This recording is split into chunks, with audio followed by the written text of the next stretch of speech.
Hello everyone. So welcome to Ace Online. ఈ వీడియోలో మనం మే 21 నుంచి మే 31 వరకు ఉన్నటువంటి కరెంట్ అఫైర్స్ మనం చూడడం జరుగుతుంది. నేను యాక్చువల్గా ప్రీవియస్ వీడియోలో కూడా చెప్పా, కరెంట్ అఫైర్స్ అనేది ఈ మంత్ లేట్ అయిపోయింది due to the what laptop అనేది స్ట్రక్ అయిపోయిన పీపీటీస్ అని డిలీట్ అవ్వడం వల్ల. And again I'm saying sorry for late uploading of the current affairs for the what May month. Okay, without wasting hour time దీంట్లోకి వెళ్దాం. మనం current affairs అనేది ఏమున్నాయనేది చూద్దాం మనం. సో ఇంటర్నేషనల్ టీ డేని మనకు FAO food and agriculture organization మనకి ఇక్కడ ఉంది, రోమ్ ఇటలీలో ఉంది మనకి ఆర్గనైజేషన్ అనేది. So world food and agriculture organization, ఈ ఫుడ్ అండ్ అగ్రికల్చర్ ఆర్గనైజేషన్ వాళ్ళు ఎవ్రీ ఇయర్ మనకి ఇంటర్నేషనల్ టీ డేని సెలబ్రేట్ చేయడం జరుగుతుంది. సో మనకి ఫస్ట్ టైం 2020లో 21 మేని డిక్లేర్ చేయడం జరిగింది మన ఇంటర్నేషనల్ టీ డేగా. ఇది 21 మే. సో ఎవరు సెలబ్రేట్ చేస్తారు? సో ఇది ఫుడ్ అండ్ అగ్రికల్చర్ ఆర్గనైజేషన్ వాళ్ళు సెలబ్రేట్ చేస్తారు ఇంటర్నేషనల్గా. సో ఫస్ట్ టైం 2020 నుంచి మనకి సెలబ్రేషన్ అనేది స్టార్ట్ అయింది. ఈ ఇయర్ కూడా మనం సెలబ్రేట్ చేసుకోవడం జరిగింది. ఇంటర్నేషనల్ టీ డే మే 21 ఎవ్రీ ఇయర్ సెలబ్రేట్ చేసుకుంటాం. ఓకేనా, ఫుడ్ అండ్ అగ్రికల్చర్ ఆర్గనైజేషన్ వాళ్ళు. నెక్స్ట్ వచ్చేసి anti terrorism day, national anti terrorism day. ఇది కూడా మళ్ళీ మే 21 రోజే. మనకి 1991 రోజు మనకి పెరంబూర్లో తమిళనాడులో మనకి అప్పట్లో ప్రైమ్ మినిస్టర్ రాజీవ్ గాంధీ గారు టెర్రరిస్ట్ అటాక్ లోపల అంటే మానవ బాంబు పేర్లు చనిపోవడం జరిగింది. ఎప్పుడు 1991లో మే 21 రోజు. అందుకోసం రాజీవ్ గాంధీ చనిపోయిన తర్వాత నెక్స్ట్ వచ్చిన గవర్నమెంట్ ఏం చేసిందంటే, సో ఈ మే 21ని మనకి యాంటీ టెర్రరిజం డేగా డిక్లేర్ చేయడం జరిగింది. That is the death day of the what, so Shri Rajiv Gandhi, prime minister Rajiv Gandhi bomb బ్లాస్ట్లో చనిపోవడం జరిగింది పెరంబూర్ తమిళనాడులో.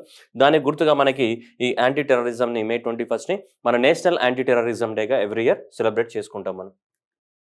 నెక్స్ట్ వచ్చేసి international day for biological diversity అంటే డిఫరెంట్ ప్లాంట్స్ అండ్ యానిమల్స్ ఉన్నాయి కదా, డిఫరెంట్ ప్లాంట్స్ అండ్ యానిమల్స్ని ఏం చేయాలి, మనం కాపాడాలి. సో ఈ ప్లాంట్స్ అండ్ యానిమల్స్ని కాపాడడానికి కోసం ఇంటర్నేషనల్ యునైటెడ్ నేషన్స్ ఆర్గనైజేషన్ అనేది మనకి, సో యునైటెడ్ నేషన్స్ ఆర్గనైజేషన్ మనకి ఆల్మోస్ట్ 1992లో కన్వెన్షన్ ఆన్ బయాలజికల్ డైవర్సిటీ అనే ఒక అగ్రిమెంట్ని సైన్ చేయడం జరిగింది. Convention on biological diversity. So convention on biological diversity అనేది సైన్ చేయడం జరిగింది ఎప్పుడు మే 22 రోజు.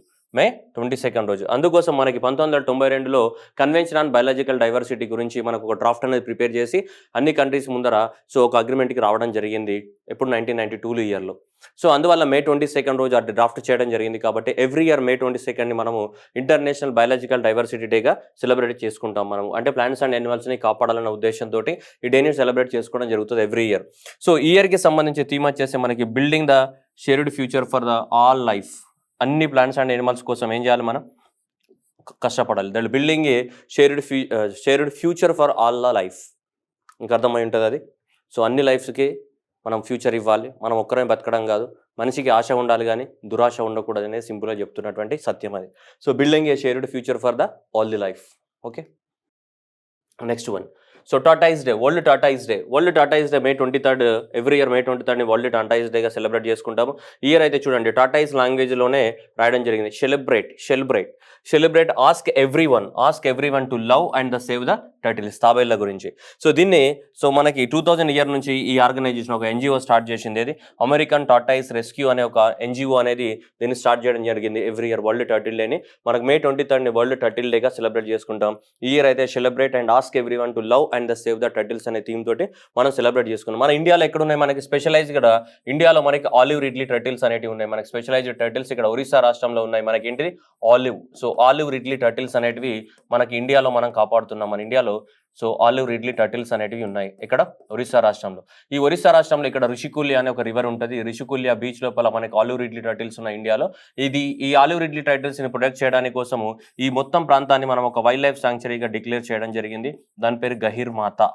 ఏంటిది? Gahirmatha wildlife sanctuary. So Gahirmatha wildlife శాంక్చురీగా డిక్లేర్ చేయడం జరిగింది. ఓకేనా. So Gahirmatha wildlife sanctuary ఇండియాలో దేనికి ఫేమస్? అది టర్టిల్కి ఫేమస్. మన ఇండియాలో ఉన్న టర్టిల్స్ ఏంటివి? టర్టిల్స్ యొక్క స్పీసీస్ నేమ్ ఏంటిది మనకి? Olive ridley turtles. That is the Gahirmatha wildlife sanctuary. So every year May 23 మనం సెలబ్రేట్ చేసుకోవడం జరుగుతుంది. That is ask everyone to celebrate and love and the so save the turtles అనే theme తోటి celebrate చేయడం జరిగింది. World economic forum. So world economic forum అనే Davos మనకి స్విట్జర్లాండ్లో ఉంది. ఎక్కడ ఉంది? డావోస్ స్విట్జర్లాండ్లో ఉంది. సో ఇది ఇంటర్నేషనల్గా ప్రపంచంలో జరుగుతున్నటువంటి కరెంట్ ఇష్యూస్, ఎకనామిక్ ఇష్యూస్ గురించి మన డిస్కషన్ జరుగుతూ ఉంటుంది. సో ఎవ్రీ ఇయర్ ఇది యాన్యువల్ సమ్మిట్ కండక్ట్ చేస్తుంటుంది వరల్డ్ ఎకనామిక్ ఫోరం అనేది. సో ఈ వరల్డ్ ఎకనామిక్ ఫోరం అనేది 2 సంవత్సరాలకు ఒకసారి మనకి ఈ టూరిజం ఇండెక్స్ని రిలీజ్ చేస్తుంటుంది. ఏ దేశంలో అయితే ట్రావెల్ అండ్ టూరిజం ఎక్కువ జరుగుతుందో ట్రావెల్ అండ్ టూరిజం ఇండెక్స్ని మనకి ఎవ్రీ 2 ఇయర్స్కి ఒకసారి రిలీజ్ చేస్తూ ఉంటుంది బైనియర్లీ. సో బైనియల్ ఎవ్రీ 2 ఇయర్స్కి ఒకసారి మనకి రిలీజ్ చేస్తూ ఉంటుంది ఈ ట్రావెల్ అండ్ టూరిజం ఇండెక్స్ని. సో ఈ సంవత్సరం కూడా వరల్డ్ ఎకనామిక్ ఫోరం అనేది దీన్ని రిలీజ్ చేయడం జరిగింది. ఏంటిది? Building for a sustainable and resilient అనే ఫ్యూచర్ అనే థీమ్ తోటి మనకి ఈ ట్రావెల్ అండ్ టూరిజం ఇండెక్స్ని డిక్లేర్ చేయడం జరిగింది మనకి. సో 17 కంట్రీస్ని తీసుకొని ఏ దేశంలో టూరిజం అనేది బాగా డెవలప్ అయింది, ఏంది దీని కథా కార్ఖాన అనేది పూర్తిగా సో దీంట్లో చర్చించడం జరిగింది. రైట్, దీంట్లో చూసుకుంటే ఇండియా అనేది ఒకప్పుడు 46th ర్యాంక్లో ఉండేది, ఇప్పుడు 54th ర్యాంకు దిగజారిపోయింది. అంటే మన ఇండియాలో టూరిజం కానీ ఈ ట్రావెల్ డెవలప్మెంట్ అనేది సరిగ్గా లేదు. సో దాదాపు జపాన్ చూసుకుంటే మనకి 117 కంట్రీస్లో జపాన్ అనేది టాప్ పొజిషన్ని అక్యుపై చేయడం జరిగింది. లాస్ట్ వచ్చేస్తే చాడ్ కంట్రీ అనేది అక్యుపై చేయడం జరిగింది. సో జపాన్ అనేది మనకి ఫస్ట్ ప్లేస్లో ఉంది. అండ్ ఇండియా చూసుకుంటే 54వ ప్లేస్కి పడిపోయింది. ఒకప్పుడు 46వ ప్లేస్లో ఉండే 46వ ప్లేస్లో నుంచి మనం 54వ ప్లేస్కి తగ్గిపోవడం జరిగింది. దేంట్లో? So travel and the tourism development index లోపల మనకు జపాన్ అనేది ఫస్ట్ ప్లేస్లో ఉంది. అవుట్ ఆఫ్ 117 కంట్రీస్లో లాస్ట్ ప్లేస్లో ఏముంది? చాడ్. ఈ ఇండెక్స్ని ఎవరు ప్రిపేర్ చేస్తారు? మనం వరల్డ్ ఎకనామిక్ ఫోరం అనే ఆర్గనైజేషన్ 2 ఇయర్స్కి ఒకసారి రిపోర్ట్ని ప్రిపేర్ చేస్తుంది, world travel and the tourism development ఇండెక్స్ని. ఓకేనా? Very important. That is the rebuilding for a sustainable and resilient future అనే నేమ్ తోటి సో దీన్ని మనం బిల్డింగ్ చేయడం జరిగింది. అంటే దీన్ని ప్రిపేర్ చేయడం జరిగింది. ఎవరు? World economic forum. ఇది ఎక్కడ ఉంటే డావోస్, స్విట్జర్లాండ్లో ఉంటుంది. నెక్స్ట్ వచ్చేసి వంగన్ మతాయి. సో వంగన్ మతాయి, ఈ వంగన్ మతాయి అనే లేడీ సో ఒక గొప్ప ఎన్విరాన్మెంటలిస్ట్. వంగన్ మతాయి కెన్యా దేశానికి చెందింది. సో కెన్యా దేశానికి చెందినటువంటి వంగన్ మతాయి దాదాపు 2011 ఆ ప్రాంతంలో చనిపోవడం జరిగింది. ఎవరు? వంగన్ మతాయి. సో ఈ వంగన్ మతాయి మనకి ఆఫ్రికాలో దాదాపు 1 కోటికి పైగా మొక్కల్ని నాటడానికి కృషి చేసినటువంటి lady.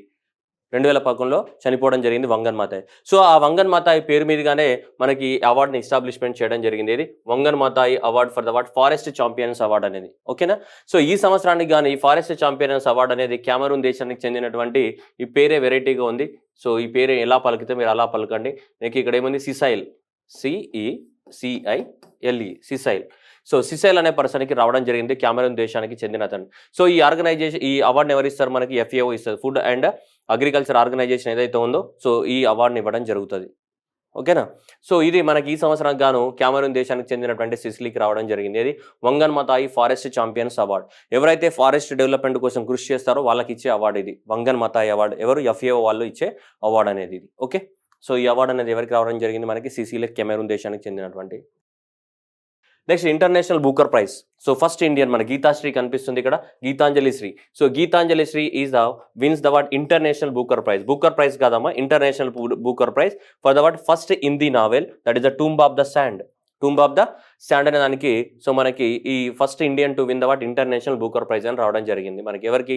So tomb of the sand అనే బుక్కి ఎవరికి? గీతాంజలి శ్రీకి. That is the first Indian to win the international Booker Prize. Booker ప్రైజ్కి ఇంటర్నేషనల్ బూకర్ ప్రైజ్కి మనకు తేడా ఏందో చూద్దాం. ఇంటర్నేషనల్ బూకర్ ప్రైజ్ అనేది 2005లో ఎస్టాబ్లిష్మెంట్ చేసాం. బూకర్ ప్రైజ్ అనేది మనకి బూకర్ ప్రైజ్ అనేది చాలా రోజుల క్రితం మనం క్రియేట్ చేయడం అనేది జరిగింది. ఇంటర్నేషనల్ బూకర్ ప్రైజ్కి తేడా ఏంటిదంటే ఇది ఒరిజినల్గా ఇంగ్లీష్లో రాసిన వాటికే ఇస్తారు. ఏది? బూకర్ ప్రైజ్ అనేది. ఇది ఇంటర్నేషనల్ బూకర్ ప్రైజ్ అనేది ట్రాన్స్లేటెడ్ ఇంటూ ద ఇంగ్లీష్. వేరే లాంగ్వేజ్లలో రాసి అవి ఇంగ్లీష్లోకి ట్రాన్స్లేట్ చేస్తే మనకి ఇంటర్నేషనల్ బూకర్ ప్రైజ్ ఇస్తారు. ఒరిజినల్గా ఇంగ్లీష్లో రాసిన వాటికే మనకి ఏమి ఇస్తారు? మనకి బూకర్ ప్రైజ్ ఇస్తారు. ఇంటర్నేషనల్ బూకర్ ప్రైజ్కి తేడా అది. ట్రాన్స్లేటెడ్ వర్షన్స్ ఏవైతే ఉన్నాయో ఆ ట్రాన్స్లేటెడ్ వర్షన్స్కి ఇచ్చేది ఏంటి? International Booker Prize. ఓకేనా? మనకి బూకర్ ప్రైజ్ అనేది సో అరుంధతి రాజ్కి గాడ్ ఆఫ్ స్మాల్ థింగ్కి రావడం జరిగింది 1990లో. అది Booker Prize which was originally written in the English script, English లాంగ్వేజ్లో రాసిన వాటికి.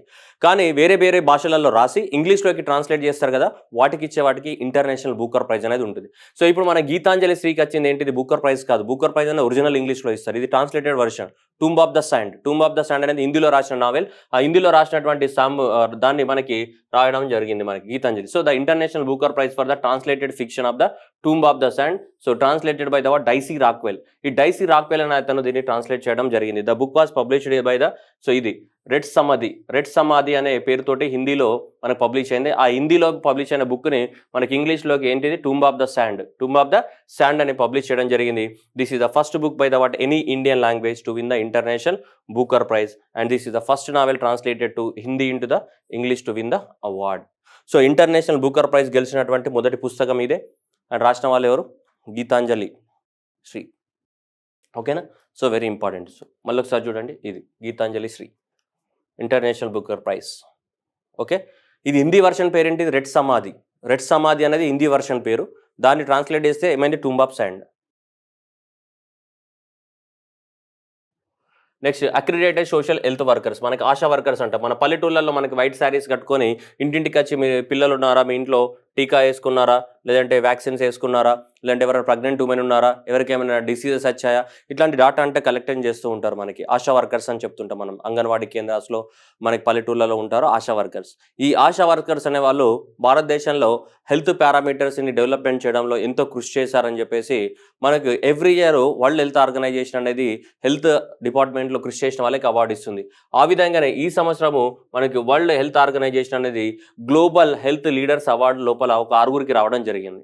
గ్లోబల్ హెల్త్ అవార్డ్స్ అనేది ఒక 6గురికి ఇచ్చింది. ఆ 6గురిట్లలో ఇండియా నుంచి ఒకరు ఉన్నారు. ఇండియా నుంచి ఎవరికి ఇచ్చారు? ఆశా అనే ఒక స్కీమ్ అనేది భారతదేశంలో ఇంప్లిమెంట్ చేస్తున్నటువంటి స్కీమ్ ఆశా వర్కర్స్. ఈ ఆశా వర్కర్స్ కూడా దీనికి వరల్డ్ హెల్త్ ఆర్గనైజేషన్ ఇచ్చేటువంటి ఏంటిది గ్లోబల్ హెల్త్ లీడర్స్ అవార్డ్ 2022కి సెలెక్ట్ అవ్వడం జరిగింది. Asha means what? Hope. Asha అంటే ఏంటి? The Asha workers are the what? Indian government affiliated health care workers who are in the what? First point of the contact in the rural India. Rural ఇండియాలోకి వెళ్ళి మనం చూస్తుంటాం కదా అది. ఆశా వర్కర్స్కి మనకి గ్లోబల్ హెల్త్ లీడర్స్ అవార్డ్ 2022 రావడం జరిగింది. ఇది మోస్ట్ ఇంపార్టెంట్ క్వశ్చన్. దీంతో పాటు వేరే 6గురికి వచ్చాయి, వాళ్ళు మనకు అవసరం లేదు, వాళ్ళు వేరే దేశాలకు చెందిన వాళ్ళు. కానీ ఇండియా నుంచి గ్లోబల్ హెల్త్ లీడర్ అవార్డ్ అనేది ఎవరికి వచ్చిందని వెరీ వెరీ ఇంపార్టెంట్. ఆశా వర్కర్స్కి రావడం జరిగింది, ఎందుకంటే వాళ్ళు చేసిన కృషికి గాను. ఓకే, నెక్స్ట్ వచ్చేసి మనకి బంగ్లా అకాడమీ అవార్డు. బంగ్లా అకాడమీ సాహిత్య అకాడమీ వాళ్ళు ఎస్టాబ్లిష్మెంట్ చేశారు. ఈ బంగ్లా అకాడమీ అనేది ఎవరు ఇస్తారు? మనకి సాహిత్య అకాడమీ వాళ్ళు ఇస్తుంటారు. మనకి మమతా బెనర్జీకి రావడం జరిగింది. మమతా బెనర్జీ రాసినటువంటి కవితా బిధాన్, బెంగాలీ లాంగ్వేజ్లో రాసినటువంటి కవితా బిధాన్. ఈ కవితా బిధాన్ అనే పోయమ్స్కి 900 పోయమ్స్ అనేది మనకి మమతా బెనర్జీ గారు రాయడం జరిగింది. మమతా బెనర్జీ గారు రాసినటువంటి ఈ పోయానికి మనకి ఈ అవార్డు రావడం జరిగింది. ఇది సాహిత్య అకాడమీ వాళ్ళు ఇచ్చేటువంటి ఇది. బంగ్లా అకాడమీ అవార్డు అనేది రావడం జరిగింది. ఎవరికి? వెస్ట్ బెంగాల్ చీఫ్ మినిస్టర్ అనేటువంటి మమతా బెనర్జీకి రావడం జరిగింది. నెక్స్ట్ మనం ఇక్కడ చూసుకుంటే 3 Indians are named among the what 100 most influential persons of the what 2022. ఎవరిది? Times magazine. టైమ్స్ మ్యాగజైన్ వాళ్ళు ఎవ్రీ ఇయర్ మనకి ఏం చేస్తుంటారంటే ప్రపంచంలో ఉన్నటువంటి 100 ఇన్ఫ్లుయెన్షియల్ పర్సన్ అంటే సొసైటీ మీద ఎక్కువ మొత్తంలో ఇంపాక్ట్ చూపిన పర్సన్స్ యొక్క లిస్ట్ తయారు చేస్తుంటారు. టాప్ 100లో ఎవరున్నారు ప్రపంచంలోని. అలా మనకి టాప్ 100లో చాలా మంది ఉంటారు, కానీ మనకి ఇండియన్స్ ఇంపార్టెంట్. ఇండియన్స్లో చూసుకుంటే మనకి గౌతమ్ అదానీ ఉన్నారు. ఇక్కడ ఎవరు?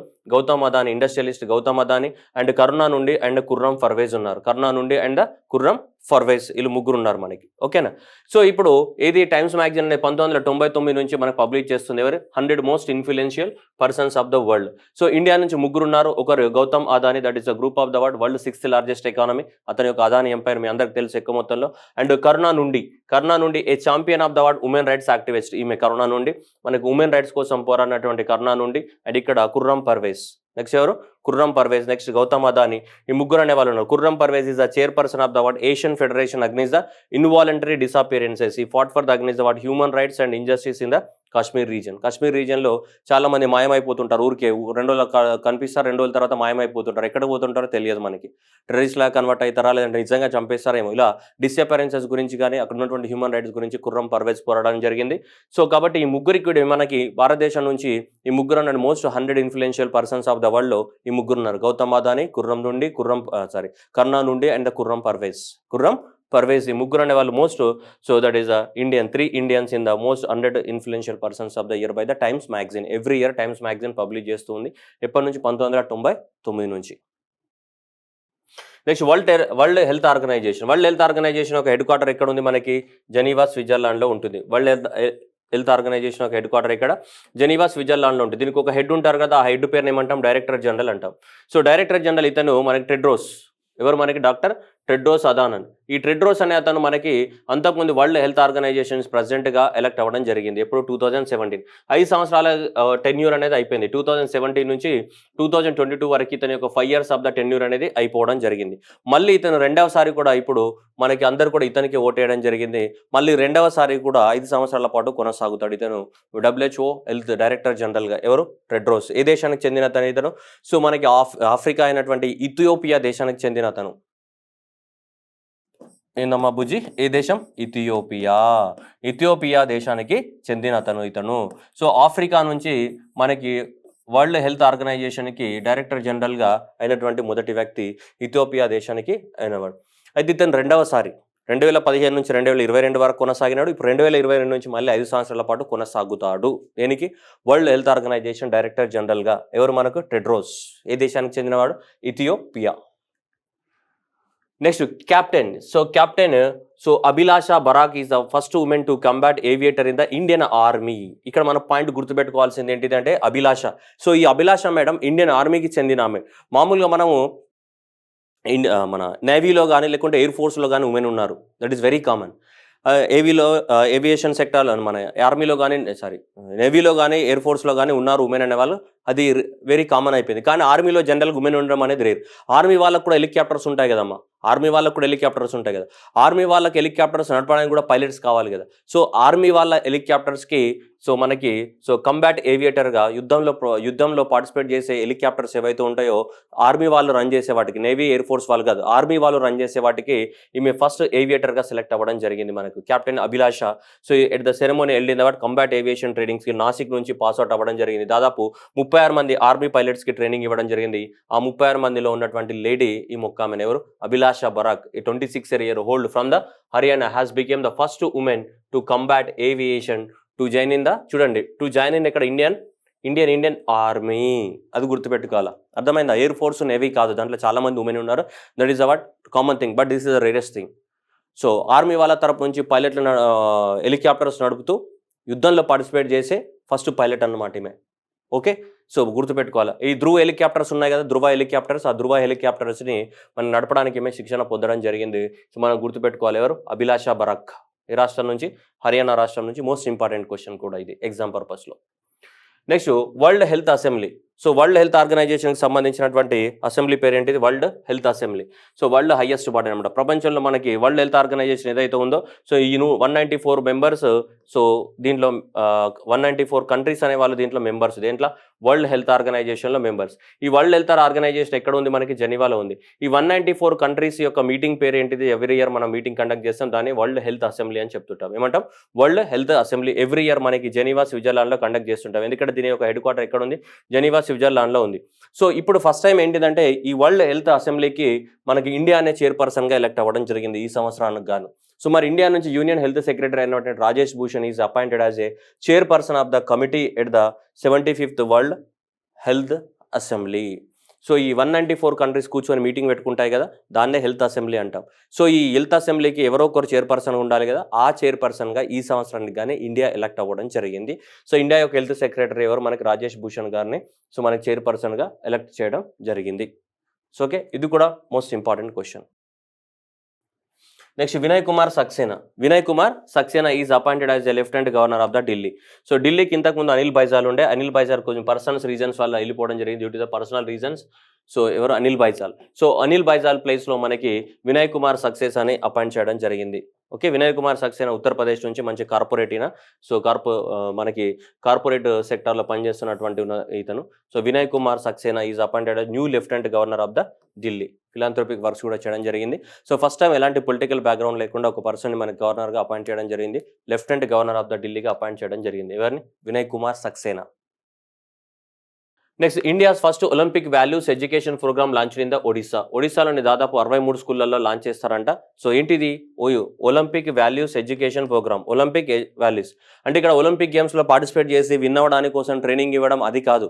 ఒలింపిక్స్ యొక్క కమిటీ, మనకు ఒలింపిక్స్ కమిటీ ఏదైతుందో ఈ ఒలింపిక్స్ కమిటీ చెప్పినటువంటి వాల్యూస్, జీవితంలో ఎలాంటి వాల్యూస్ ఫాలో అవ్వాలి, ఎలా ఉండాలి, యాక్టివ్గా ఎలా ఉండాలి, హెల్తీ లైఫ్ స్టైల్ని ఎలా మెయింటైన్ చేయాలి, ఇలా to become the active and to become the healthy and to become the responsible citizen.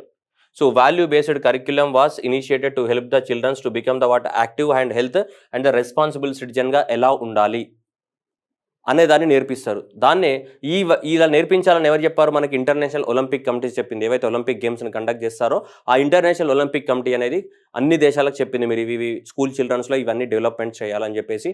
ఆ ఇంటర్నేషనల్ ఒలింపిక్ కమిటీ చెప్పినటువంటి వాల్యూస్ని ఇంప్లిమెంట్ చేస్తున్నటువంటి ఏంటిది మొదటి రాష్ట్రం ఇది. ఏది? మనకు Orissa. So that is India's first state to implement the Olympic values education programme launched in the ఒడిస్సాలో లాంచ్ చేయడం జరిగింది మనకి. So that is the India's ఏంటిది first Olympic values education programme. Next space అనేది కేరళ వాళ్ళు. ఇప్పుడు మనకి అమెజాన్ ప్రైమ్ అనేది ఓటీటీయా కాదా? సో అమెజాన్ ప్రైమ్ అనేది ఓటీటీ, నెట్ఫ్లిక్స్ అనేది ఓటీటీ, ఆహా అనేది ఓటీటీ, ఇట్లా ఉన్నాయి కదా, ఇవన్నీ కూడా ప్రైవేట్ ఓటీటీస్. అట్లా కాకుండా సో కేరళ గవర్నమెంట్ ఒక ఓటీటీ ప్లాట్ఫామ్ని లాంచ్ చేద్దామని సో ప్లాన్ చేస్తుంది. ఇలాంటి ఇనిషియేటివ్ తీసుకున్న రాష్ట్రం కూడా భారతదేశంలో ఏం లేదు. So this Kerala is the first state. Kerala is the first state to launch the so OTT platform. దాని పేరేంటి, C space. So C space అనేటువంటి ఒక ఓటీటీ ప్లాట్ఫామ్ని లాంచ్ చేయబోతుంది మన ఇది కేరళ యొక్క స్టేట్ ఫిలిం డెవలప్మెంట్ కార్పొరేషన్ వాళ్ళు. అక్కడ రిలీజ్ అయ్యే సినిమాలన్నీ కూడా ఈ ఓటీటీస్లో మనకి అమ్ముకోవడానికి ఛాన్స్ ఉంది, స్ట్రీమింగ్ చేయడానికి ఛాన్స్ ఉంది. జూన్ 2022 నుంచి మనకి రిజిస్ట్రేషన్స్ అనేది స్టార్ట్ అవబోతుంది. ఇలాంటి ఇనిషియేటివ్ తీసుకున్నటువంటి రాష్ట్రం ఏది లేదు, ఫస్ట్ స్టేట్ ఇదే. ఇది కేరళ అనేది గవర్నమెంట్ తన సొంత ఓటీటీని లాంచ్ చేయబోతుంది. ఆహా లాగా కానీ, అంటే అమెజాన్ ప్రైమ్, నెట్ఫ్లిక్స్ ఇవన్నీ ఉన్నాయి కదా, హాట్స్టార్, గిట్స్టార్ ఏమేమో ఉన్నాయి, అలా ఇది సీ స్పేస్. నెక్స్ట్ అండి మెట్రో సిటీస్. మెట్రో సిటీస్ అయితే మనకి ఏమంటే 10 లక్షల కన్నా పాపులేషన్ దాటే సిటీ జనరల్గా మెట్రో సిటీస్ అంటాం. ఆ మెట్రో సిటీస్లో మనకి ఏంటిదంటే సో మన కోల్కతా అనేది ఇప్పుడు ఇలా మనకి న్యూస్లో ఉంది. ఎందుకు కోల్కతా న్యూస్లో ఉంది అంటే మనకి మొన్న మే 22 మనం ఏం సెలబ్రేట్ చేసుకుంటాం, ఇంటర్నేషనల్ బయాలజికల్ డైవర్సిటీ డేగా సెలబ్రేట్ చేసుకుంటాం. అయితే కోల్కతాలో ఉన్నటువంటి ప్లాంట్స్ అండ్ యానిమల్స్ ఏమున్నాయి అనేది ఒక లిస్టు తయారు చేయడం జరిగింది. దాన్ని ఏమంటాం రిజిస్టార్, బయోడైవర్సిటీ రిజిస్టార్. సో మనకి కోల్కతాలో ఉన్నటువంటి ప్లాంట్స్ అండ్ యానిమల్స్ యొక్క మొత్తం లిస్ట్ అంతా తయారు చేయడం జరిగింది. సో అలా ఇది న్యూస్లో ఉంది. ఏమని, that is the first kind of it's report of the any Indian metro. A metro city కూడా చెన్నై కానీ మనకు ముంబై కానీ ఢిల్లీ కానీ ఇవన్నీ కూడా మెట్రో సిటీలు. కానీ ఏ మెట్రో సిటీకి కూడా ఒక రిజిస్టార్ లేదు. దేనికి, ఆ మెట్రోలో ఉన్నటువంటి ప్లాంట్స్ అండ్ యానిమల్స్ ఏమున్నాయని, ఆ సిటీలో ఉన్నటువంటి ప్లాంట్స్ అండ్ యానిమల్స్ ఏమున్నాయని ఎలాంటి రిజిస్టర్ అనేది లేదు. కానీ ప్రత్యేకంగా మనకి మనకి కోల్కతా సిటీ అనేది ఆ సిటీలో ఉన్నటువంటి ప్లాంట్స్ అండ్ యానిమల్స్కి సంబంధించినటువంటి ఒక రిజిస్ట్రీని తయారు చేయడం జరిగింది. That is a biodiversity registry. So ఆ బయోడైవర్సిటీ రిజిస్ట్రీయే తయారు చేయడం జరిగింది. ఎవరు, కోల్కతా మెట్రో. అందువల్ల సో ఇలా బయోడైవర్సిటీ రిజిస్టర్ తయారు చేసినటువంటి ఫస్ట్ మెట్రోగా సో మనకి ఇది న్యూస్లో ఉంది. అట్లాగే మరి వేరే సిటీస్లలో ఉన్నాయంటే కోల్కతా కన్నా ముందు మనకి చండీగఢ్ కానీ ఇండోర్ సిటీలలో ఆల్రెడీ ఉన్నాయి. కానీ చండీగఢ్ అండ్ ఇండోర్ సిటీ అనేది మెట్రో సిటీస్ కావు, నార్మల్ సిటీస్ అవి. సో మెట్రో సిటీస్ అయితే ఏంటి, మనకి ఫస్ట్ కోల్కతా అనేది మెట్రో సిటీ బయోడైవర్సిటీ రిజిస్టర్ని ప్రిపేర్ చేసింది. కానీ కోల్కతా కన్నా ముందు వేరే ఉన్నాయంటే చండీగఢ్ ఫస్ట్, ఇండోర్ సెకండ్ అనమాట. బయోలాజికల్ డైవర్సిటీ రిజిస్టర్ని ప్రిపేర్ చేసింది. కానీ మెట్రో సిటీస్ కావు, normal cities. Centre of excellence for the khadi. So India's first centre of excellence for the khadi అనేది మనకు న్యూఢిల్లీలో ఓపెన్ చేయడం జరిగింది 11th మే రోజు మనకి. సో దీన్ని ఖాదీ విలేజ్ ఇండస్ట్రీస్ కమిషన్ వాళ్ళు దీన్ని మెయింటైన్ చేయడం జరుగుతుంది. In association with the national fashion technology institutes NIFT వాళ్ళు. So NIFT plus khadi village industries commission వాళ్ళు కలిసి ఈ న్యూఢిల్లీలో దీన్ని ఓపెన్ చేయడం జరిగింది. ఏది, centre of excellence for the khadi. అంటే ఖాదీ వస్త్రాలను కూడా ఎక్కువగా ప్రమోట్ చేయాలంటే అవి నార్మల్గా కుర్తా పైజామాలు కాకుండా మనం కొత్త ఫ్యాషన్స్ని తీసుకురావాలి. ఖాదీ వస్త్రాలు ఏవైతే ఉంటాయో ఆ ఖాదీ వస్త్రాలతోటి కొత్త డిజైన్స్, కొత్త ఫ్యాషన్ని తయారు చేయాలి. అందుకోసం khadi village industries commission plus national institute of fashion technology వీళ్ళిద్దరు కలిసి కొలాబరేషన్లో మనకి centre of excellence for the khadi అనేది న్యూఢిల్లీలో స్టార్ట్ చేశారు. దాని ద్వారా కొత్త ప్రోడక్ట్ని బయటకు తీసుకురావడానికి అవకాశం ఉంటుంది. న్యూఢిల్లీలో స్టార్ట్ చేయడం జరిగింది. నెక్స్ట్ అంటే అమిత్ షా అరుణాచల్ ప్రదేశ్కి విజిట్ చేయడం జరిగింది. అమిత్ షా అరుణాచల్ ప్రదేశ్కి విజిట్ చేసి 2000 megawatts of the lower Subansiri hydro electric power ప్రాజెక్ట్ని మనకి సో ఆపరేషనల్ చేస్తాం బై ద 2023 వరకే అని చెప్పడం జరిగింది. మనకి ఎగ్జామినేషన్లో very important question. And also is laid the foundation for the 51 feets of the bronze statue of the Parshuram, that is the Parashuram Kund in the lower district of the Arunachal Pradesh. Parashuram Kund అనేది ఒక important pilgrim centre. మనకు పరశురాముడు, భీముడులు ఉన్నారు కదా, ఆ పరశురాముడు మనకి ఎప్పుడు రామాయణంలో వినుంటాం కదా, ఆ పరశురామునికి సంబంధించినటువంటి ఆ బ్రాంచ్ స్టాచ్యూని లాంచ్ చేయడం జరిగింది 51 ఫీట్స్కి సంబంధించి అక్కడ lower district of the Arunachal Pradesh. That is the Parashuram Kund. అలాగే లోవర్ సుబాన్సిరి అనేది మనకి బ్రహ్మపుత్ర రివర్ యొక్క ఒక ట్రిబ్యూటరీ. ఆ సుబాన్సిరి పైన హైడ్రో ఎలక్ట్రిక్ పవర్ ప్రాజెక్ట్ కట్టబోతున్నాం. ఇది world largest hydro electric power ప్లాంట్గా అవ్వడానికి కూడా ఛాన్స్ ఉందని చెప్తున్నారు. దాంతోపాటు అట్లాగే 2880 సో దిబాంగ్ మల్టీపర్పస్ ప్రాజెక్ట్ని కూడా నిర్మిస్తామని చెప్పడం జరిగింది. సో ఈ రెండు కూడా రాబోయే మంత్రులలో ఫౌండేషన్ స్టోన్ వేస్తామని చెప్పడం జరిగింది. లోవర్ సుబాన్సిరి ప్రాజెక్ట్ కానీ అండ్ దిబాంగ్ మల్టీపర్పస్ ప్రాజెక్ట్ కానీ. Next Uttarakhand. So Uttarakhand became the first state in India to roll out the drowned in the health care services. ఈ డ్రోన్స్ ద్వారా మనకి హెల్త్ కేర్ పట్టుకొని పోతుంది. డ్రోన్ అనేది మనకి ఏమైతే ఇలా టాబ్లెట్లు కానీ మనకు కావాలంటే ఎమర్జెన్సీలే. ఎందుకంటే ఉత్తరాఖండ్ స్టేట్లో అన్ని కొండ ప్రాంతాలు ఎక్కువగా ఉంటాయి, హిల్ ఏరియాస్ ఎక్కువగా ఉంటాయి. కాబట్టి హిల్ ఏరియాస్లో ట్రావెల్ అవ్వడానికి చాలా టైం పడుతుంది. అందుకని చెప్పేసి డ్రోన్ అనుకోండి డైరెక్ట్గా తీసుకొని ఇంటి మీద పడేస్తుంది. సో కాబట్టి ఇలా మనకి రెడ్ క్లిప్ ల్యాబ్స్ వాళ్ళు లాంచ్ చేయడం జరిగింది. మనకి red clip labs and life technology of the income United states of America ఈ రెండు కంపెనీస్ కలిపి ఉత్తరాఖండ్లోని డెహ్రాడూన్లో మనకి ఇవి లాంచ్ చేయడం జరిగింది. ఉత్తరకాశీ అండ్ డెహ్రాడూన్ ఈ రెండు ప్రాంతాల మధ్యన ఎవరికైనా సరే ఏమైనా టాబ్లెట్లు కానీ మెడిసిన్స్ కావాలంటే మనం చూడొచ్చు. This is the what first commercial drone flight to the what India's health care sector. మనం ఏదో సినిమాలో చూసాం, నాగ చైతన్య సినిమా ఉంటుంది, ఐ ఫర్గాట్. అందులో కూడా వాడు ఇదే తయారు చేస్తాడు, డ్రోన్స్ తయారు చేసి హెల్త్ కేర్ ఫెసిలిటీస్ని మనకి డ్రోన్స్ ద్వారా ఏంటో పంపిస్తూ ఉంటాడు. I forgot the cinema name, but that is Uttarakhand became the what first Indian state to roll out the what drones for the what health facilities. Drones ద్వారా హెల్త్ ఫెసిలిటీని అందజేస్తున్నటువంటి మొదటి రాష్ట్రం.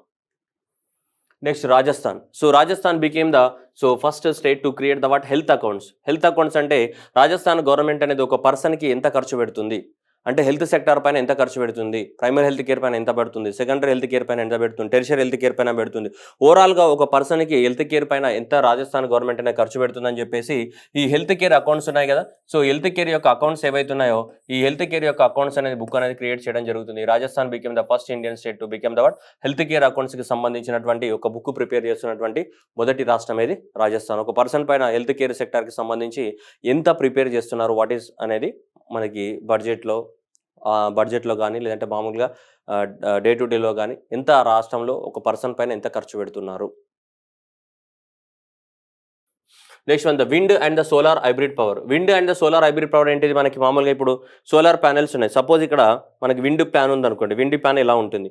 విండ్ ప్యాన్కి ఇలా మనకి ఇవన్నీ విండ్ ప్యాన్స్ ఇలా ఉంటుంది కదమ్మా, మీరు అంతా చూసుంటారు. విండ్ ప్యాన్ ఇలా ఉంటుంది. ఈ విండ్ ప్యాన్ ఏమైతుంటే ఇది రొటేట్ అవుతూ ఉంటుంది. ఈ రొటేట్ అవుతున్నప్పుడు విండ్ ద్వారా ఏమైతే మనకి ఎనర్జీ జనరేట్ అవుతుంది. దాంతోపాటు మరి ఈ ప్యానెల్స్ ఉన్నాయి కదా, ఈ ప్యానెల్స్ మీద ఏం చేస్తారు, సోలార్ ప్యానెల్స్ పెడతారు. వీటికి ఏం పెడతారు, మనకి సోలార్ ప్యానెల్స్ పెడతారు. సోలార్ ప్యానెల్స్ పెట్టినప్పుడు ఇవి తిరుగుతూనే ఉంటాయి. తిరిగినప్పుడు ఈ ప్యానెల్ ద్వారా సోలార్ ఎనర్జీ జనరేట్ అవుతుంది. ఈ రొటేట్ అవ్వడం ద్వారా మనకి ఏంటిది విండ్ ఎనర్జీ జనరేట్ అవుతుంది అనమాట. ఇలా జనరేట్ అయ్యేదాన్ని ఏమంటారు, విండ్ అండ్ ద సోలార్ ఏంటిది హైబ్రిడ్ పవర్ ప్లాంట్ అని చెప్తుంటారు. సో అదాని గ్రూప్ వాళ్ళు ఇలాంటి India's first wind and the watt solar hybrid generation plant అనేది జైసల్మీర్ రాజస్థాన్లో మనకు పెట్టడానికి అవకాశం ఉన్నట్టు చెప్తున్నారు. 390 మెగావాట్స్ 390 మెగావాట్స్ ఉన్నటువంటి wind and solar hybrid plant works commission in the Jaisalmer by the what Adani group వాళ్ళు కడుతున్నారు మనకి. అంటే తిరుగుతూనే ఉంటాయి. తిరగడం వల్ల విండ్ ఎనర్జీ జనరేట్ అవుతుంది. ఆ ప్యాన్స్ ఏవైతే విండ్ ప్యాన్స్ ఏవైతే ఉన్నాయో ప్యాన్స్కి ఏముంటాయి, సోలార్ ప్యానెల్స్ ఉంటాయి. అలా ఇది మనకి wind and the solar hybrid power plant 390 megawatts అనేది మనకి జైసల్మీర్ రాజస్థాన్లో కన్స్ట్రక్ట్ చేయడం జరిగింది. ఎవరు, అదాని ప్లాంట్స్ వాళ్ళు. Next world's largest petroleum research centre అనేది మనకి దేశంలో నిర్మించబోతున్నారు కువైట్లో. ఓకే, కువైట్లోని ఎక్కడంటే అల్ హమాది. సో అల్ హమాద్ అనే ప్లేస్లో to build the what world largest petroleum research centres in Al Ahmadi that Kuwait సిటీలో by the end of the 2022 నాటికి. Estimated cost of the what $120 million పెట్టబోతున్నారు. ఇక్కడ 28 ల్యాబొరేటరీస్ ఎస్టాబ్లిష్మెంట్ చేసి ఎక్కువ మొత్తంలో పెట్రోల్ మీద రీసెర్చ్ అనేది చేయబోతున్నటువంటి జీతంగా. ఇప్పటివరకు పెట్రోలియం మీద లార్జెస్ట్ ల్యాబొరేటరీ ఏం లేదు, ఇదే వరల్డ్స్ లార్జెస్ట్ ల్యాబొరేటరీ అవ్వబోతుంది. దీనికి పెట్రోలియం రీసెర్చ్ పైన 28 ల్యాబొరేటరీస్ పెడుతున్నారు అల్ హమాద్ సిటీ ఎక్కడ, కువైట్లో. నెక్స్ట్ వచ్చి SCO Shanghai cooperation organization. Shanghai cooperation organization అనేది 1996లో ఎస్టాబ్లిష్మెంట్ చేయడం జరిగింది. దాంట్లో అది ఎస్టాబ్లిష్మెంట్ అయినప్పుడు ఇండియా కానీ పాకిస్తాన్ కానీ లేకుండే. తర్వాత ఇండియా అండ్ పాకిస్తాన్ కూడా మెంబర్స్ అయ్యాయి దేంట్లో, షాంఘై కోఆపరేషన్ ఆర్గనైజేషన్. దీంట్లో ఏ కంట్రీస్ ఉంటాయి మనకి, రష్యా కానీ, కజకిస్తాన్ కానీ, నెక్స్ట్ కిర్జికిస్తాన్ కానీ, ఉజ్బెకిస్తాన్ కానీ, తజకిస్తాన్ కానీ, ఇండియా కానీ, మనకి చైనా కానీ అండ్ పాకిస్తాన్ కానీ ఈ కంట్రీస్ ఉంటాయి. అంటే సెంట్రల్ ఏషియన్ కంట్రీస్ ఆల్మోస్ట్. ఇవన్నీ కంట్రీస్ కలిపి మనం ఏమంటాం, ఇవన్నీ కంట్రీస్ కలిపి షాంఘై కోఆపరేషన్ ఆర్గనైజేషన్ అంటాం. దీని యొక్క హెడ్ క్వార్టర్ వచ్చేసి మనకి బీజింగ్లో ఉంటుంది. పేరులో షాంఘై ఉన్నా కానీ ఇది షాంఘైలో ఉండదు దీని హెడ్ క్వార్టర్. దీని హెడ్ క్వార్టర్ అనేది ఎక్కడ ఉంటుంది, మనకి బీజింగ్లో ఉంటుంది. ఇవన్నీ కంట్రీస్ యొక్క మెంబర్స్. ఇవన్నీ కంట్రీస్ ఏంటి, దీని యొక్క షాంఘై కోఆపరేషన్ ఆర్గనైజేషన్ ఏంటి, వీళ్ళంతా కూడా మెంబర్స్.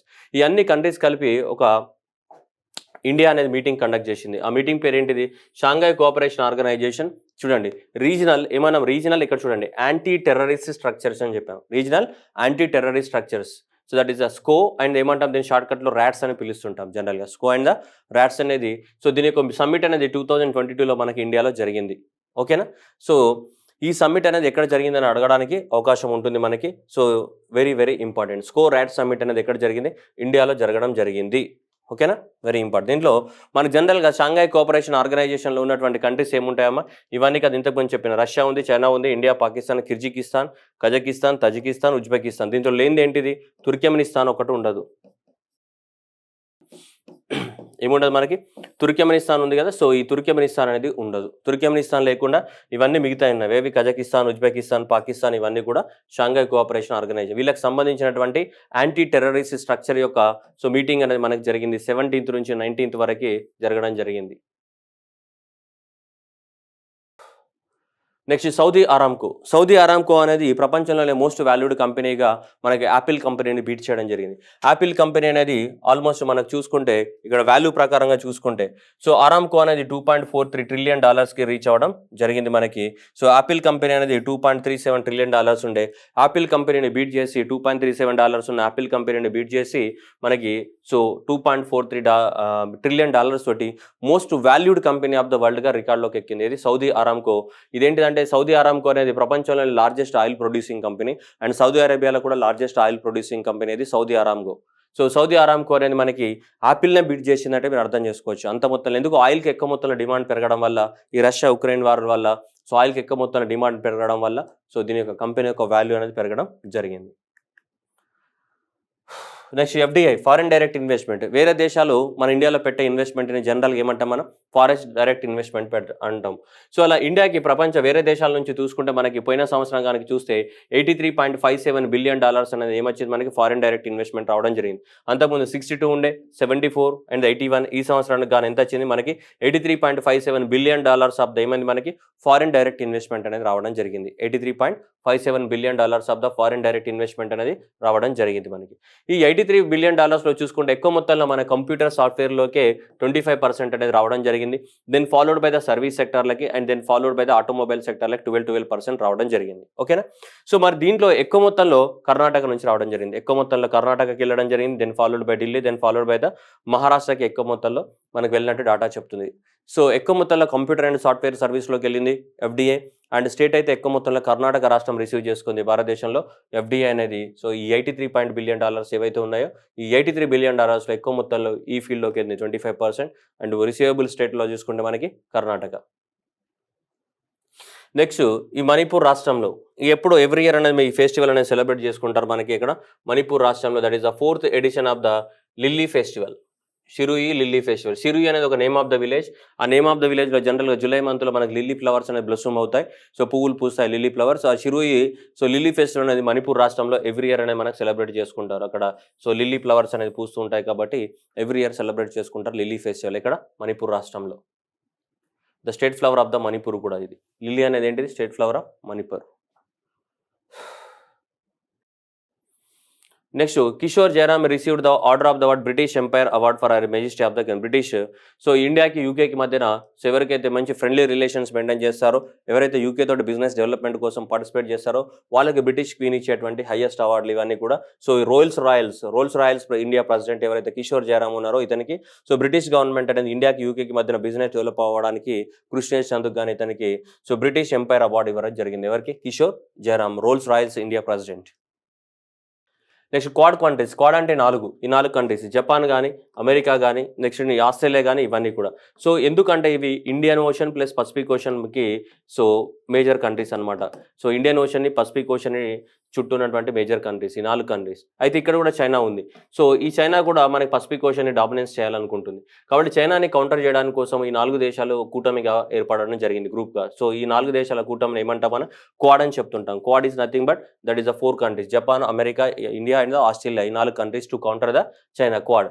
సో ఈ క్వాడ్ యొక్క పోయిన సంవత్సరం మీటింగ్ అనేది మనకి క్వాడ్ యొక్క మీటింగ్ అనేది అమెరికాలో జరగడం జరిగింది. ఇప్పుడు క్వాడ్ యొక్క మీటింగ్ అనేది మనకి కండక్ట్ చేయడం జరిగింది టోక్యో జపాన్లో. నెక్స్ట్ ఇయర్ ఆస్ట్రేలియాలో జరుగుతుంది మనకి దేని యొక్క మీటింగ్?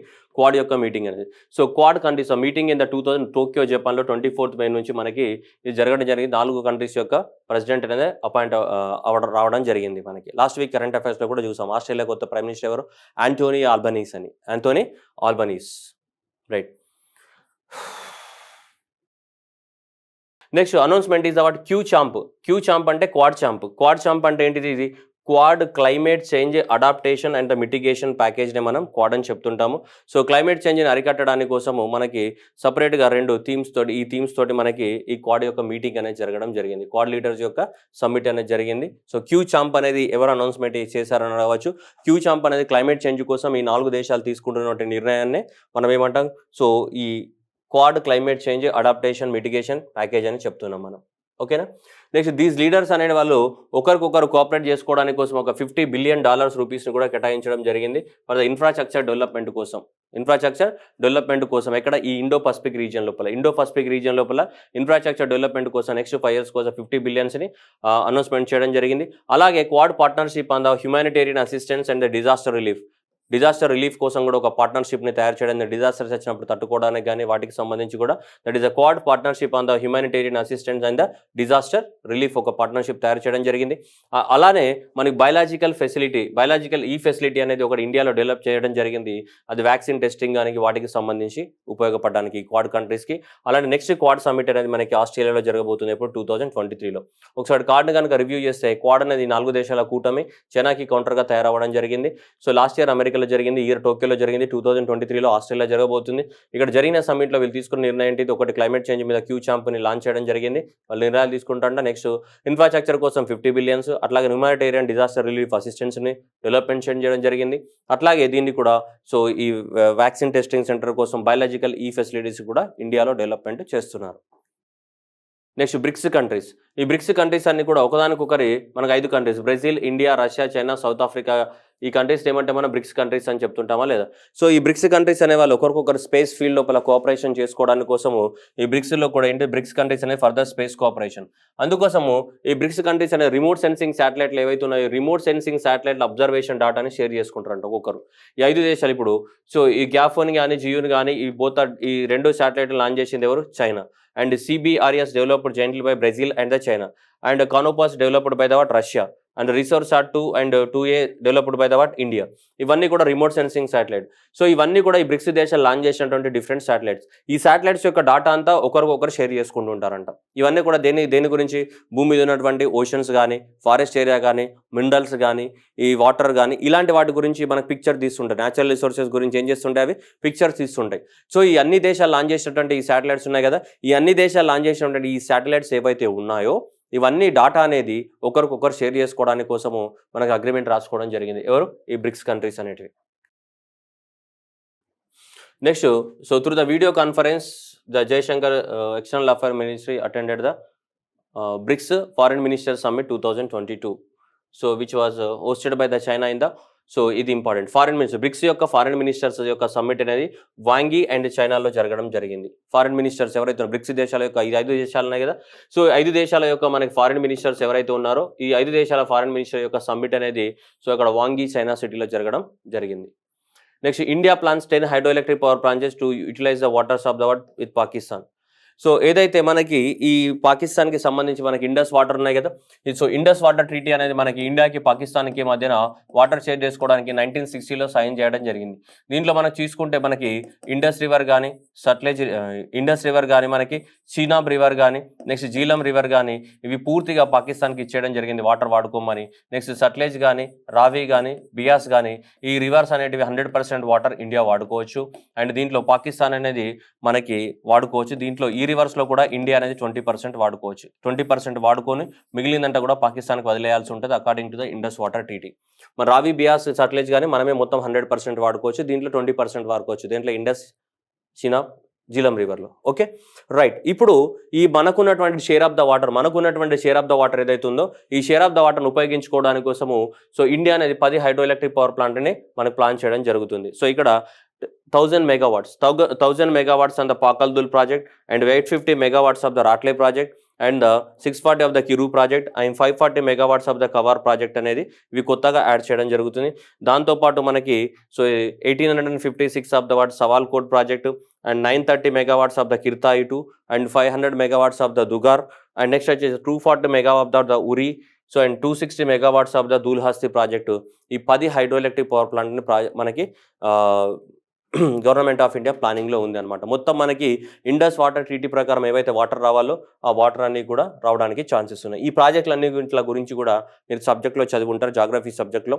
సో ఏ రివర్ పైన ఏ ప్రాజెక్ట్ ఉందనేది మీరు ఒకసారి చూడండి. ఇప్పుడు రాట్లే తీసుకున్నాం అనుకో, రాట్లైనా చీనాబ్ రివర్ పైన కానీ, బాగ్లీహర్ చీనాబ్ రివర్ పైన కానీ, సో దూల్హస్తి చీనాబ్ రివర్ పైన కానీ, సలాల్ అనేది చీనాబ్ రివర్ పైన ఉంది. ఓకే ఇట్లాంటి ఈ ప్రాజెక్టులు అనేది ఎక్కడెక్కడ ఉన్నాయో మీరు చూసుకోవడానికి ట్రై చేయండి. ఓకేనా రైట్. మీ జాగ్రఫీలో మోర్ ఏరియా కవరేజ్ అవుతుంది మనకి. Right, next one is Param Porul. Param Porul అనేది సూపర్ కంప్యూటర్. ఈ సూపర్ కంప్యూటర్ అనేది మనకి పరంపోరుల్ అనేది లాంచ్ చేయడం జరిగింది. సో ఎన్ఐటి తిరుచిరాపల్లి తమిళనాడులో, ఇక్కడ ఎన్ఐటి తిరుచిరాపల్లి తమిళనాడులో పరంపోరుల్ అనేది లాంచ్ చేయడం జరిగింది. దీని యొక్క స్పీడ్ వచ్చేసి మనకి స్పీడ్ వచ్చేసి 838 టెరాఫ్లాప్స్ స్పీడ్ తోటి లాంచ్ చేయడం జరిగింది పరంపోరుల్ అనేది. ఓకేనా, గుర్తుపెట్టుకోవాలి. ఇక్కడ ఎన్ఐటి తిరుచిరాపల్లిలో లాంచ్ చేయడం జరిగింది. దీన్ని ప్రిపేర్ చేసిన వాళ్ళు ఎవరు? సో వీళ్ళే ప్రిపేర్ చేస్తారు. ఎప్పుడు నేషనల్ సీడాక్ సెంటర్. అలానే this is about phase 2 of the national super computing mission. National super computer mission government of India launch చేసింది. దాంట్లో భాగంగానే దాదాపు భారతదేశంలో 50 సూపర్ కంప్యూటర్లను తయారు చేయాలని టార్గెట్ పెట్టుకుంది. దాంట్లో చాలా సూపర్ కంప్యూటర్స్ వస్తూనే ఉన్నాయి. లాస్ట్ 4 నెలల్లో ఒక 5 నుంచి 6 సూపర్ కంప్యూటర్లు రిలీజ్ అయినాయి మనకి. సో దాంట్లో ఇప్పుడు ఈ మంత్లో పరంపోరుల్ అనేది రిలీజ్ అవ్వడం జరిగింది, సూపర్ కంప్యూటర్. ఇక్కడ ఎన్ఐటి తిరుచిరాపల్లి. ఓకేనా, సో మనకి యూట్యూబ్లో సూపర్ కంప్యూటర్స్ గురించి వీడియో కూడా వస్తుంది. నెక్స్ట్ మనకి లంకేశ్వర్ సార్ పెడతారు, మీరు చూడండి. సూపర్ కంప్యూటర్స్ అంటే ఏంటిది, భారతదేశంలో ఇప్పటివరకు కొత్తగా వచ్చిన సూపర్ కంప్యూటర్స్ ఏమున్నాయి, stay tune for the super computers. And next వచ్చేసి GRSC, that is the Indian navy surveys vessel. So INS Nirdeshak. So that is a vessel అంటే ఇది సర్వే వెజల్, సర్వేయింగ్ చేస్తుంటుంది అనమాట. So that's a Nirdeshak was launched at the Kattupalli, very important, launched at the Kattupalli, Chennai of the Tamil Nadu. The ship was built by the Garden Reach Shipbuilders and Engineering of the మన Kolkata. So వాళ్ళు తయారు చేయడం జరిగింది. So ఇది surveying vessel. Indian navy ఏంటిది, surveying vessel, ఇది నిర్దేశక్. Next వచ్చేసి Indian navy successfully so test the surface to air missile system from the worship. ఏదైతే వార్షిప్ ఉందో వార్షిప్ నుంచి ఏమంటున్నాడు చూడండి, ఇక్కడ సర్ఫేస్ టు ఎయిర్ మిసైల్, ఇది వార్షిప్ ఇక్కడ ఉంది. ఈ వార్షిప్ నుంచి 5 years ఇది ఇక్కడ నుంచి సర్ఫేస్ టు ఎయిర్లో ఉన్నటువంటి టార్గెట్ ఏం చేయాలి, మనం లాంచ్ చేయాలి, ఇటు చేయాలి. దానికోసం మనకి Talwar class of the Indian navy warship, that is known so INS తేజ్ని మనకి టెస్ట్ చేయడం జరిగింది మనకి. So that is the Indian navy's guided missile and anti submarine stealth frigate successfully test award low flying target with surface to air missile system. Okay, ఏం అర్థం కానట్టుంది కదా. So కాబట్టి ఈ నేవీ వాళ్ళు ఏదైతే షిప్ ఉందో, ఎక్కడ సర్ఫేస్ అంటే భూమి నుంచి కదా, భూమి నుంచి ఎయిర్లో ఉన్న టార్గెట్ని లేపేయాలి. ఆ ఎయిర్లో ఉన్న టార్గెట్ని లేపేయడానికి కోసం మన వాళ్ళు ఒక టెస్ట్ చేయడం జరిగింది. ఆ టెస్ట్ పేరే ఇది. దాంట్లో ఎవరు testified took place from the Talwar class of the Indian navy warship ఏంటిది, ఐఎన్ఎస్ తేజ్ అనే ఒక వార్షిప్ని ఉపయోగించి ఇక్కడ నుంచి ఈ ఎయిర్లో ఉన్నటువంటి టార్గెట్ని ఏం చేశారు, బ్లాస్ట్ చేయడం జరిగింది. అది దాని మీనింగ్. నెక్స్ట్ వచ్చేసి Indian navy and Bangladesh navy and bilateral exercise జరిగింది బొంగో సాగర్. ఏంటిది, బొంగో సాగర్. సో మనకి ఇక్కడ నార్థన్ బే ఆఫ్ బెంగాల్లో జరిగింది. సో ఇండియన్ నేవీ కానీ వీళ్ళు కానీ ఇద్దరు కలిసి ఏం చేశారు, బొంగో సాగర్ May 27 నుంచి 2002 third edition of the Indian navy Bangladesh navy bilateral exercises Bongo Sagar అనేది కండక్ట్ చేయడం జరిగింది ఇక్కడ నార్థన్ బే ఆఫ్ బెంగాల్లో. సో ఓకే, ఇండియా నుంచి వచ్చేసి మనకి సో ఐఎన్ఎస్ కోరా పార్టిసిపేట్ చేయడం జరిగింది మనకి. నెక్స్ట్ వచ్చేసి కోర్పాట్. సో కోర్పాట్ అనేది మళ్ళీ May 22 that the 4th edition of the Indian navy Bangladesh navy. So that is a coordinated patrol CORPAT was conducted in the northern bay of Bengal. So చూడండి, ఇది రెండు కూడా. అది May 24 నుంచి May 27 వరకు third edition of the Indian navy. ఇదేంటిది 4th edition of the Indian navy. రెండు conduct చేయడం జరిగింది. Third edition and 4th editions మనకి రెండు కండక్ట్ చేయడం జరిగింది. ఒకటి బొంగో సాగర్, రెండవది ఏంటిది CORPAT. Indian navy Bangladesh coordinated patrol. CORPAT is nothing but coordinated patrol. So ఈ రెండు కూడా మనకి మిలిటరీ ఎక్సర్సైజెస్, బంగ్లాదేశ్ ఇండియా మధ్యలో జరిగినటువంటి సో నేవీ ఎక్సర్సైజెస్. ఓకే, రెండు గుర్తుపెట్టి, రెండు నార్థన్ బే ఆఫ్ బెంగాల్లో జరగడం జరిగింది. ఓకే, ఇండియా నుంచి ఇక్కడ చూసుకుంటే indigenously built Indian naval ships INS Kora participate చేయడం జరిగింది. నెక్స్ట్ వరల్డ్ బాక్సింగ్ ఛాంపియన్ ఎక్కడ జరిగింది, మనకి ఇస్తాంబుల్ టర్కీలో జరిగింది. May 8 నుంచి May 20 వరకు మనకి ఇస్తాంబుల్ టర్కీలో జరగడం జరిగింది. గోల్డ్ మెడల్కి వచ్చేసి మనకి $1 lakh, ఇక్కడ $50,000, నెక్స్ట్ $25 ఇవ్వడం జరుగుతుంది మనకి. ఓకేనా, ప్రైజ్ మనీ. ఓకే రైట్, మనకి ఎక్కడ జరిగింది, ఇస్తాంబుల్ టర్కీలో జరగడం జరిగింది. 12th edition of the world boxing championship. So మనకి వరల్డ్ బాక్సింగ్ ఛాంపియన్షిప్గా Indian boxer from the Nizamabad నుంచి తెలంగాణ రీజియన్ నుంచి మనకి ఎంత 52 kgలో మనకి ఫ్లైవెయిట్ కేటగిరీ 52 kgలో మనకి థాయిలాండ్కి చెందినటువంటి జిట్పాంగ్ జుటామర్స్ని ఓడించడం జరిగింది. ఇది ఇంపార్టెంట్. సో జిట్పాంగ్ ఎవరు, థాయిలాండ్కి చెందినటువంటి జిట్పాంగ్ని ఓడించి మనకి బంగారు పథకాన్ని కైవసం చేసుకోవడం జరిగింది. ఎవరు, సో నిఖత్ జరీన్. సో ఇక్కడ నుంచి మనకి తెలంగాణ ప్రాంతం నుంచి. Okay, she became the first Indian women and boxer to win the world championship. ఓకేనా సార్, ఫస్ట్ కాదండి, 5th ఇండియన్ ఉమెన్. నేనే మాట్లాడి మర్చిపోతున్నా. 50 అంతకన్నా ముందు మనకు మేరీ కోమ్ వీళ్ళంతా ఉన్నారు కదా! సో, అంతకుముందు చూసుకుంటే మనకు మేరీ కోమ్ అండ్ నెక్స్ట్ వచ్చేసి సరితాదేవి అండ్ జెన్నీ అండ్ లేఖ వీళ్ళు ఆల్రెడీ నలుగురు గెలిచారు. ఈ నలుగురితో పాటు లిస్ట్‌లో మనకి 5వ లిస్ట్‌లో ఎవరు నిఖత్ జరీన్ అనేది యాడ్ అవ్వడం జరిగింది. ఏంటి వరల్డ్ బాక్సింగ్ ఛాంపియన్‌షిప్‌లో. నీకు మేరీ కోమ్‌కి 2002, 2006, 6, 8, 20 2, 5, 6, 8, 10 సంవత్సరాలలో రావడం జరిగింది. ఎవరికి? మేరీ కోమ్‌కి మీకు 2006లో వీళ్ళకి రావడం జరిగింది మనకి. సో, వరల్డ్ బాక్సింగ్ ఛాంపియన్‌షిప్ అని డిఫరెంట్ కేటగిరీస్‌లో అవన్నీ కూడా ఒకటే ఇయర్‌లో ఎలా వస్తాయంటే డిఫరెంట్ కేటగిరీస్ ఉంటాయి. ఇప్పుడు ఈమె ఏ కేటగిరీలో పార్టిసిపేట్ చేసింది? 52 కేజీ కేటగిరీలో. అంతకుముందు 52 కేజీ కేటగిరీలో మనకి మేరీ కోమ్ ఉండేది కాబట్టి మీకు చాయిస్ రాలేదు. సో, ఇప్పుడు మేరీ కోమ్ లేదు కాబట్టి ఇప్పుడు నిఖత్ జరీన్ అనే వరల్డ్ ఛాంపియన్‌షిప్ మన గోల్డ్ మెడల్‌ని కైవసం చేసుకోవడం జరిగింది మనకి. సో, తెలంగాణ నిజామాబాద్ డిస్ట్రిక్ట్ నుంచి ఎవరు? నిఖత్ జరీన్. సో, మొత్తంగా నిఖత్ జరీన్ గోల్డ్ మెడల్ గెలిస్తే అదే వరల్డ్ బాక్సింగ్ ఛాంపియన్‌షిప్‌లో మనీషా మౌన్ మనకు హర్యానా రాష్ట్రం నుంచి 57 కేజీ కేటగిరీలో బ్రాంజ్ మెడల్ గెలవడం జరిగింది. అట్లాగే పర్వీన్ హుడా సో, హర్యానా నుంచి మళ్ళీ 63 కేజీ కేటగిరీలో కూడా మనకేంటిది వీళ్ళిద్దరు కూడా బ్రాంజ్ మెడల్స్ తీసుకురావడం జరిగింది. అండ్ గోల్డ్ మెడల్ ఎవరు? నిఖత్ జరీన్. నెక్స్ట్ ఓవరాల్‌గా చూసుకుంటే టర్కీ అనేది ఫస్ట్ ప్లేస్‌లో ఉంది. 5 గోల్డ్ మెడల్స్ తోటి టోటల్ 7 మెడల్స్ తోటి. అండ్ ఇండియా అనేది చూసుకుంటే 4వ ప్లేస్‌లో ఉంది. మనకి ఒక gold medal and 2 bronze medals తోటి 3 మెడల్స్ తోటి మనకి ఇండియా అనేది 4th ప్లేస్‌లో ఎండ్ అప్ అయింది మనకి. దేంట్లో? ఈ వరల్డ్ బాక్సింగ్ ఛాంపియన్‌షిప్‌లో. అండ్ మనీషా మౌన్ గాని నెక్స్ట్ ఏంటిది మనకి సో, పర్వీన్ హుడా కూడా ఉన్నారు మనకి. ఓకేనా? చాలా ఇంపార్టెంట్ క్వెషన్ ఎగ్జామినేషన్‌లో రావడానికి ఛాన్సెస్ ఎక్కువగా ఉన్నాయి మనకి ఇవి. క్వెషన్స్ కూడా ఈ 50 Indian women and the first Telugu women మనకి. ఫస్ట్ తెలుగు రాష్ట్రాల నుంచి ఒక వుమెన్ కూడా లేదు. Is the first Telugu women and the 5th Indian women to win the gold medal in the world boxing championship. ఎవరు? నిఖత్ జరీన్. ఓకేనా? సో, ఎక్కడ జరిగింది? టర్కీ ఇస్తాంబుల్‌లో జరిగింది. ఈమె ఎవరిని ఓడించింది? ఈమె ఎవరిని ఓడించింది అన్నది very important. Jitpong Jutamas. Jitpong of the Thailand. ఎన్ని పాయింట్లతోటి? 50 పాయింట్స్ తోటి ఓడించడం జరిగింది. ఇట్లాంటి చెత్త బిట్లు అడుగుతుంటాడు అప్పుడప్పుడు. ఏ కేజీలో? 52 కేజీ. దేంట్లో? ఫ్లై వెయిట్‌లో ఓడించడం జరిగింది. అందరికీ నిఖత్ జరీన్ గెలిచిందని తెలుసు కానీ మరి నిఖత్ జరీన్ అనే ఏ కేటగిరీలో గెలిచింది అనేది ఫ్లై వెయిట్ అండ్ వచ్చేసి 52 కేజీ కేటగిరీలో 50 తోటి జుటామస్‌ని థాయిలాండ్ దేశానికి చెందినటువంటి వీరవనితని ఓడించడం జరిగింది. సో, ఇవి ఇప్పటివరకు ఉన్నటువంటి current affairs. Stay tune to the ACE Online for the next current affairs. And thank you everyone and all the best.